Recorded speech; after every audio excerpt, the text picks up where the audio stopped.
예, 우리 삶에는 불편한 진실이라는 게 존재합니다. 불편한 진실이라는 게 뭐냐면 좀 듣기에는 껄끄럽고 인정하기에는 힘들지만 그게 사실이기 때문에 피할 수 없는 그런 어떤 현실, 우리가 그런 걸 불편한 진실이라고 말합니다. 뭐 예를 들어서 그런 거죠. 우리 커피 좋아하시는 분들이 많을 텐데 우리가 이제 커피 가격이 오를 때마다 좀 투덜투덜해요. 이렇게 가격이 오르는 거야.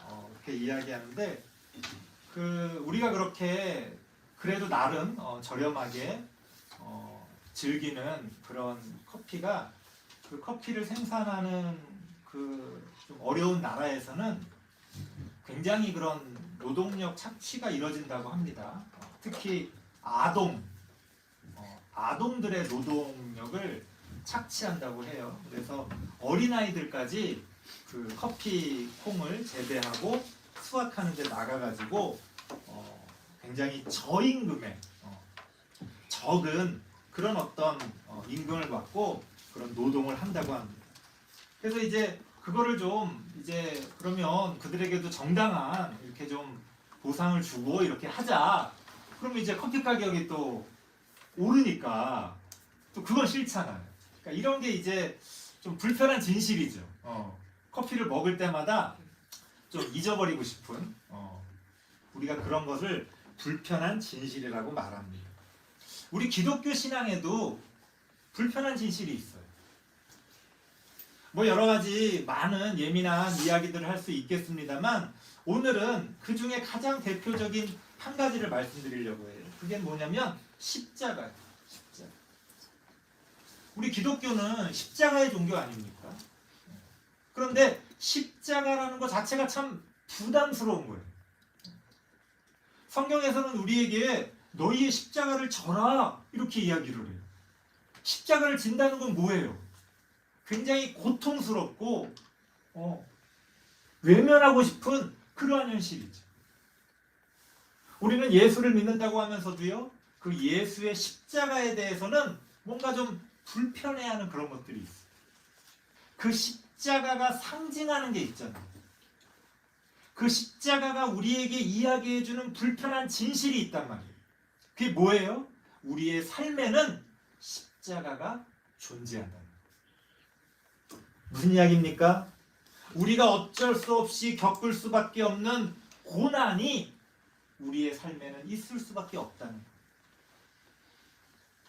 예수를 믿고 하나님의 말씀대로 살아간다는 건 사실은 고난의 길이라는 거예요. 왜? 십자가의 길이니까. 이게 불편한 진실이죠.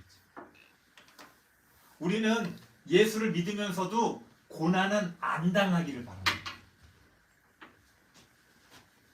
우리는 예수를 믿으면서도 나에게 고통이 없기를 바래요. 왜? 그게 인지상정이잖아요. 기독교 신앙이 왜 진리냐? 십자가가 있기 때문에. 모든 다른 종교, 모든 우리가 점쟁이를 찾아가고 하는 모든 행위들 다 뭘 위해서예요? 고난을 피하기 위해서. 그런데 성경은 뭐라고 이야기합니까? 기독교는 뭐라고 이야기합니까? 고난을 받아들이라는 거예요. 그 고난이야말로 하나님이 우리에게 맡겨주신 십자가라는 거예요.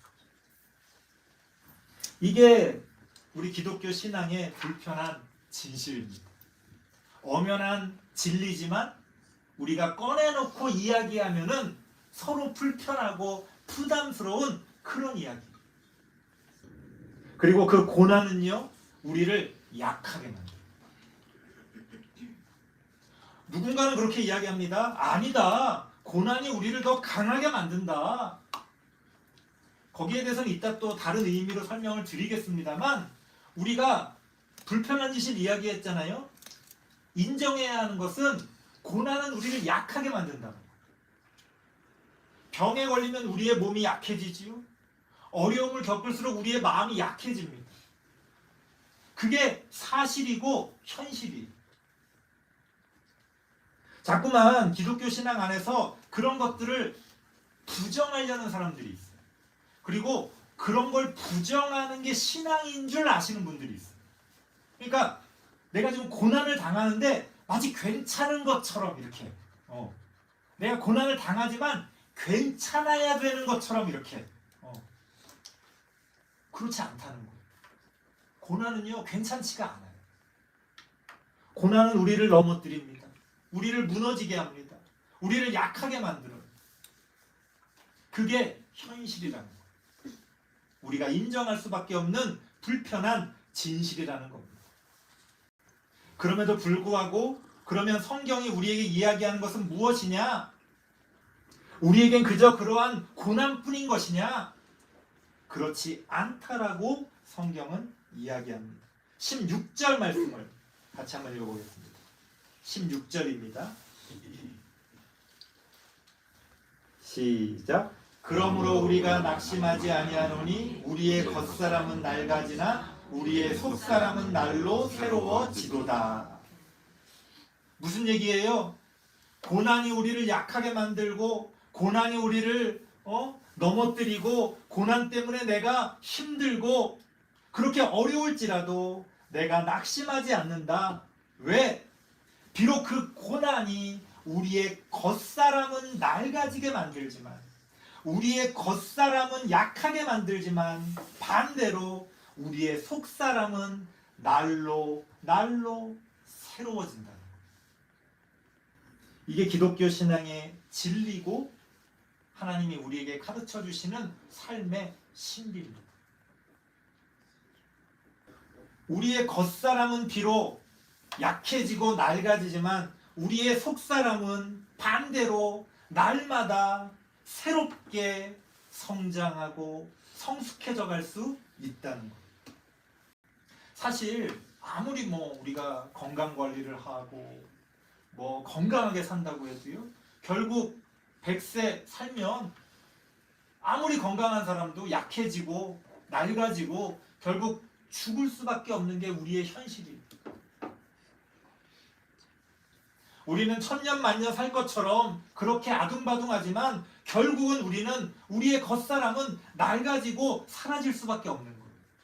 결국 우리가 붙들어야 되는 거는 뭐예요? 우리의 속사람이라고 성경은 이야기합니다. 이 속사람이라는 거는요, 우리가 영혼이라고 이야기하는 건데요, 사실은 단순히 우리 안에 들어있는 영혼만을 이야기하는 것은 아닙니다. 좀 어려운 이야기입니다만 속사람이라는 건 우리 다 영혼이 있잖아요. 근데 속사람이라는 건 내가 하나님과 교통하고 하나님과 만나는 나의 인격적인 부분을 속사람이라고 해요. 그러니까 이런 거예요. 좀 마음이 우울하고 마음이 안 좋으면 우리가 그런 생각을 해요. 내가 예수 믿는 사람인데 왜 내가 이렇게 우울하고 마음이 안 좋지? 마음은 영혼이 아니에요. 그 마음까지도 우리의 육체에 속한 겁니다. 여러분, 그 마음이라는 거요, 우리의 기분이라는 거 다 호르몬의 작용이에요. 알고 보면 다 우리의 육체와 관련된 거예요. 영혼이라는 거는요, 우리의 마음보다 더 깊은 겁니다. 그래서 하나님이 우리의 중심을 보신다고 할 때 그게 단지 마음만은 아니에요. 그 마음의 그 더 너머에 있는 우리의 영혼은 바로 거기에 자리를 잡고 있어요. 그래서 내 마음이 우울해도요, 하나님을 만날 수 있어요. 하나님과 동행할 수 있어요. 내가 기분이 좋은 게 하나님과 동행하고 있는 증거가 아니라는 거예요. 우리가 그걸 착각을 해요.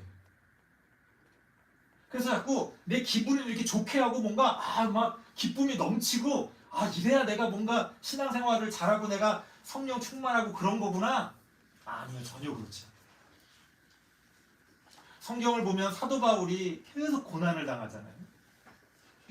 사도 바울의 표정이 어땠을까요? 다른 교회 가서 자기가 이렇게 전했던 교회 가서 설교 많이 했을 거 아니에요, 사도 바울도. 자, 갔을 때 우리 흔히 우리 목사님들처럼 그냥 뭐 하하하 하면서 그렇게 설교했을까요? 제가 성경을 읽으면서 느끼는 사도 바울의 표정은 울상이에요.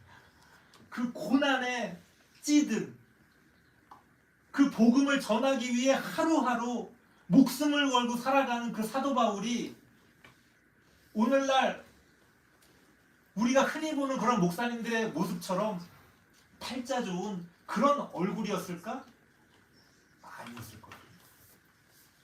그럼 사도 바울이 하나님과 동행하지 않았습니까? 아니죠. 가장 하나님과 동행하던 사람이었어요. 사람들이 왜 사도 바울을 싫어했느냐? 오늘 이 고린도 후서에서도 계속 그런 얘기가 나오잖아요. 사람들이 사도 바울을 배척하고 싫어하는 게 나와요. 왜? 아니 뭔가 사람이 은혜스럽지가 않아. 뭔가 딱 보기에 좀 막 은혜스럽고 뭐 입을 열면 막 축복하고 막 그래야 되는데 사도 바울이 그런 모습이 아니었던 거예요.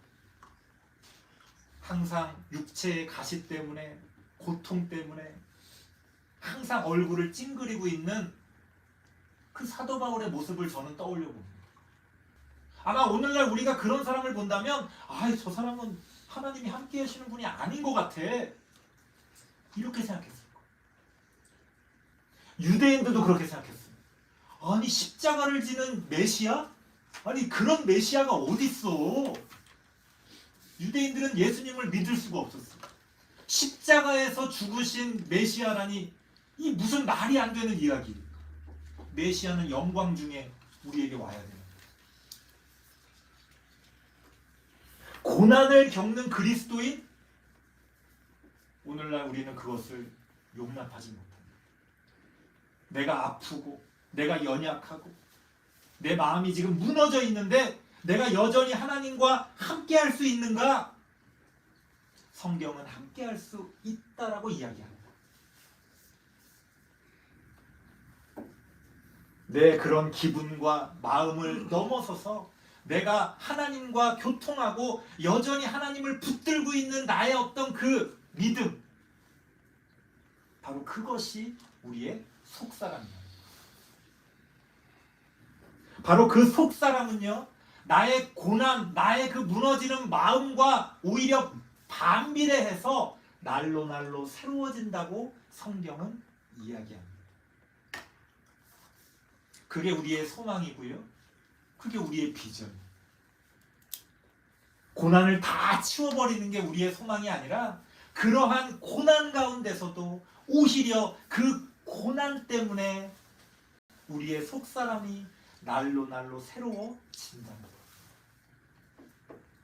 아무것도 의지할 수 없는 상황이기 때문에 누굴 더 의지하게 돼요? 하나님을 더 의지하게 되죠.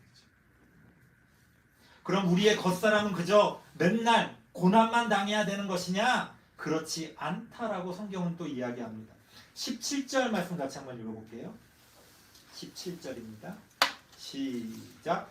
우리가 잠시 받는 환난에 경한 것이 지극히 크고 영광에 중한 것을 우리에게 이루게 함이니. 우리가 육체와 영혼을 나누잖아요. 육체 없이 우리의 영혼만 존재할 수는 없어요. 우리가 영혼만 존재하는 것을 서양에서는 유령이라고 그러고 동양에서는 귀신이라고 그래요. 그런데 성경적인 진리로는요, 영혼만 존재할 수는 없어요. 그러니까 죽은 사람이 영혼이 돼서 귀신이 된다는 것은 말이 안 돼요. 우리가 성경에서 말하는 귀신은 전혀 다른 악한 영의 존재를 귀신이라고 그러는 거지, 죽은 사람이 영혼이 막 떠다니는 게 귀신이 아니에요. 그거는 성경적인 진리랑은 전혀 맞지 않습니다. 성경에서 말하는 진리는요, 우리의 몸과 우리의 육체와 우리의 영혼이 같이 존재합니다. 그러니까 우리의 육신도 중요한 거예요, 사실. 그러니까 우리가 우리의 육신을 함부로 하면 안 돼요. 어쩔 수 없이 약해지고 죽음을 향해 달려가고 있지만 그렇다고 우리의 몸을 함부로 하면 안 돼요. 다음 시간에 얘기하겠지만 이 몸도 너무나 중요한 구원의 대상입니다. 우리의 영혼만 구원받는 게 아니에요. 그래서 성경은 뭐라고 말하느냐? 너희가 지금 고난을 받지만 나중에 그 고난과는 비교할 수 없는 영원한 영광이 너희에게 예비되어져 있다는 거. 그걸 한마디로 말하면 부활입니다. 부활. 아마 어떤 분들은 그럴 거예요. 아유 목사님, 부활은 나중에 죽으면 그 나중 얘기잖아요. 아니요. 성경에서 말하는 부활은 나중 얘기가 아니에요. 여기에 대해서는 다음 시간에 이야기를 할 겁니다. 오늘은 부활에 대한 이야기는 하지 않을 거고요. 아무튼 우리의 겉사람에게조차도 하나님께서는 더 큰 영광의 어떤 것을 예비해 놓고 계신다는 것. 그렇기 때문에 우리는 고난 가운데서도 감사하고 고난 가운데서도 기뻐할 수 있는 거예요. 그저 고난만 있다면 기뻐할 수 없죠. 어떻게 사람이 아픈데 기뻐합니까? 하지만 그것이 전부가 아니라고 성경은 이야기합니다. 거기에 대해서는 다음 시간에 말씀드릴 거고요. 오늘 설교의 결론 부분입니다. 18절 말씀 같이 한번 읽어볼게요. 18절입니다. 시작. 우리가 주목하는 것은 보이는 것이 아니요 보이지 않는 것이니 보이는 것은 잠깐이요 보이지 않는 것은 영원하니라.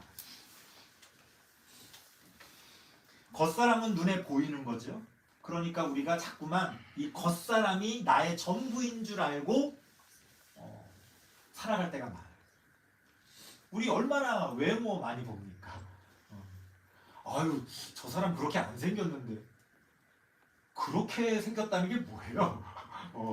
도대체 그렇게 생겼다는 게 뭐야?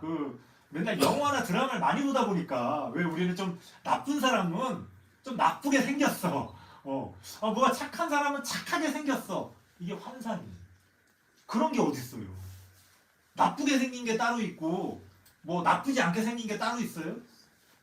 그러니까 우리가 겉사람이 전부인 줄 생각하니까 외모에 집착을 하는 거예요. 그건 아무것도 아닌데 사실. 사람한테 외모에 속아서 몇 번 속아보신 분들은 대부분 이제 더 이상 외모를 안 봅니다. 왜? 그게 얼마나 무의미하다는 걸 아니까. 근데 우리는 여전히 나의 겉사람을 꾸미기 위해 얼마나 노력을 합니까? 겉사람을 꾸미기 위한 노력의 절반만 속사람을 위해서 꾸몄어도 이 세상이 지금보다는 훨씬 아름다웠을 거예요. 우리는 너무나 자주 속사람을 보지 못하고 겉사람만 바라본다는 거예요. 왜? 그게 눈에 보이는 거니까. 가장 직관적이잖아요. 눈에 보이는 거. 그거는 누구나 볼 수 있는 거예요. 기독교 신앙은요, 속사람을 보는 능력입니다. 하나님을 믿는다는 것은, 예수 그리스도를 믿고 따른다는 것은 그 속사람을 보려고 하는 것이고 그 속사람을 붙들고 살아가는 거예요. 그것이 더 귀한 것임을 깨닫는 겁니다. 눈에 보이는 것은 결국 눈에 보이기 때문에 없어져 버린다. 하지만 눈에 보이지 않는 것은 눈에 보이지 않기 때문에 오히려 영원하다는 거예요. 이게 기독교의 진리입니다. 오늘날 우리는 눈에 보이는 게 전부인 것처럼 살아갑니다. 눈에 보이는 가치를 붙들려고 하죠. 그래서 모든 것을 돈으로 바꿔서 얼마야? 얼마면 돼? 누군가가 그래요. 그거는 돈으로 가치를 매길 수 없는 겁니다. 요새 그런 말 하는 사람도 없어요.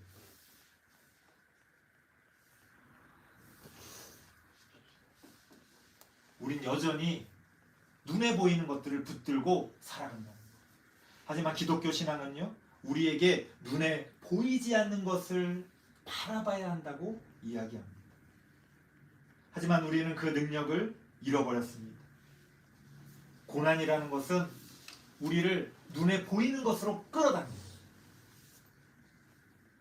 사람이요, 이렇게 고상한 얘기, 눈에 보이지 않는 게 중요합니다. 이런 얘기도 안 아플 때 쉽게 할 수 있지, 아파보세요. 그 아프다는 게 그 그 고통이라는 게 우리를요 눈에 보이는 것으로 확 끌어당겨요. 그렇기 때문에 기독교 신앙은요 고통 중에 사실은 가장 믿기가 어려운 거예요. 하지만 그 고통 가운데 고난 가운데 믿어야 하는 게 기독교 신앙입니다. 그래서 사실은 그게 어려워. 근데 기독교를 신앙하고 싶어, 믿고 싶어. 그러니까 사람들이 어떤 걸 선택해요? 고난을 치워버리는 거예요. 그런데 이거는 잘못된 거예요. 왜? 고난 없는 기독교라는 건 존재하지 않는데, 기독교라는 건 고난 가운데 피는 꽃인데, 우리는 그 꽃을 위해서 고난을 치워버리는 그런 아이러니한 일들을 오늘날 우리가 행하고 있다. 이게 아까도 말씀드린 불편한 진실이에요. 여러분, 고난은 나쁜 게 아닙니다. 고난이 있기 때문에 우리가 하나님을 찾는 거예요.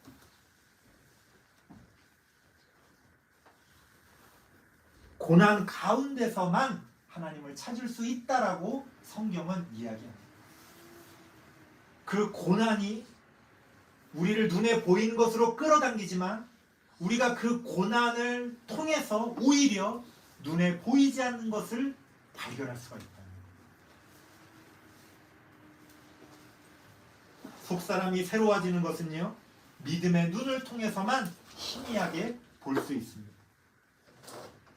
우리가 예수 그리스도를 바르게 믿고 그 십자가를 믿기 위해서는 바로 그러한 믿음의 눈을 가져야 합니다.